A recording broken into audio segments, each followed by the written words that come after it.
नमस्कार. दुपारच्या बातमीपत्रात आपलं स्वागत. पाहूयात सुरुवातीला ठळक घडामोडी. शिक्षणाचं बाजारीकरण होत असल्याची ओरड सगळीकडेच ऐकायला मिळते. त्याचंच एक उदाहरण म्हणजे महाविद्यालयांची माहिती पत्रकं म्हणजेच प्रॉस्पेक्टस.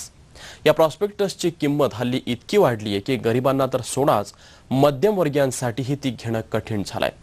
पूर्वी 100 ते 200 रुपयांना मिळणाऱ्या या माहिती पत्रकांच्या किमती आज 4 ते 5 हजारांपर्यंत जाऊन पोहोचल्या आहेत.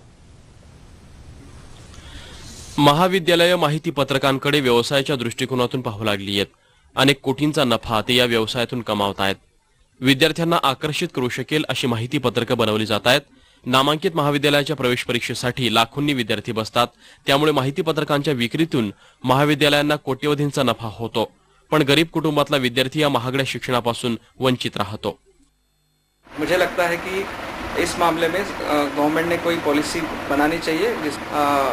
हमारे ऑब्जर्वेशन के अनुसार तो हमें ऐसा लगता है, प्रतीत होता है कि इंस्टीट्यूट्स को अपनी मालूमात देने की बजाय ये उनका बिजनेस ही बन गया है. आज अनेक अभ्यासक्रम उपलब्ध आहेत, पण उपलब्ध अभ्यासक्रमाच्या माहितीसाठी त्याला अनेक महाविद्यालयांची माहिती पत्रकं खरेदी करावी लागतात. माहिती पत्रकं खरेदी करण्यातच त्याचे 20 ते 30 हजार रुपये खर्च होतात. माहिती पत्रकांच्या माध्यमातून विद्यार्थ्यांवर पडणारा आर्थिक बोजा दूर व्हावा अशी मागणी अनेक विद्यार्थी करतायत. ऑलमोस्ट आम्हाला सगळ्या कॉलेजेसला रेफरन्स देण्यासाठी 10 ते 20 प्रॉस्पेक्टस घेणं तर इसेन्शियलच आहे. आणि जर प्रत्येकाची प्राइस 500च्या वर असेल तर परवडणं शक्यच नाही आम्हाला. आपल्या मुलांना योग्य शिक्षण मिळावं यासाठी पालक धडपडत असतात. बँकांची कर्ज काढून मुलांचं शिक्षण पूर्ण करतात.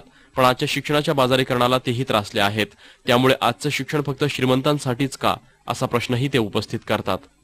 प्रॉस्पेक्टसच्या किमती खूप आहेत. त्या सर्वसामान्य माणसाला परवडणार नाही आहेत. त्याची किंमत आताच्या काळामध्ये जनरली 500 ते 4000 पर्यंत आहेत.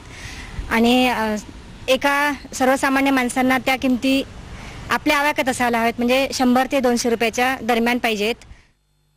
शिक्षण समाजाच्या सर्व स्तरापर्यंत पोहोचावं ही तर प्रत्येक राजकीय आणि शिक्षण क्षेत्रातल्या तज्ज्ञांची घासून गुळगुळीत झालेली वाक्य. पण आज शिक्षण संस्थांनी उच्च शिक्षणाच्या नावाखाली विद्यार्थ्यांना लुटण्याचा नवा व्यवसाय सुरू केलाय. Praveen Lonkar, ETV news, Pune.